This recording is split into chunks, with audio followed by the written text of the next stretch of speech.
आता पराठा म्हटला की तुम्हाला काय बरं आठवतं? मला तरी आठवतं एक तर मेथीचा पराठा, नाही तर बटाट्याचा पराठा.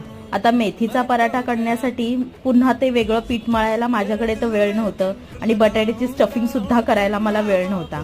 मग मी काय केलं, जो पीठ मळला होता ना त्याच्यातच मी तेल टाकलं, मसाले टाकलं आणि पीठ मळलेलं होतं त्यात आपण मीठ घेतोच की नाही, तर तसंच होतं. पीठ मळून घेतलं, त्यावर छान अशी मेथी पसरवली बारीक चिरून आणि जसं दाखवलंय तसं मस्तपैकी असा रोल तयार केला आणि थंडी असल्यामुळे भरपूरसे तीळ टाकले आणि दोन्ही साईडनी पीठ लावून आपण थोडं जाडसर असा चपाती लाटून घ्यायची, थोडी छोटीच लाटायची आहे आणि मग दोन्ही साईडनी स्लो गॅसवर मस्त तूप लावून खरपूस भाजून घ्यायचं आहे आणि स्लोच गॅसवर भाजा, म्हणजे जे तुमचे पराठे आहेत ना अगदी खुसखुशीत बनून तयार होतील.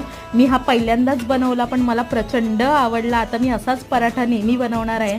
तुम्हाला कसा वाटला हा पराठा मला नक्की सांगा. आवडला असेल ते लाईक करा आणि हो बनवून नक्की पहा, खूप मस्त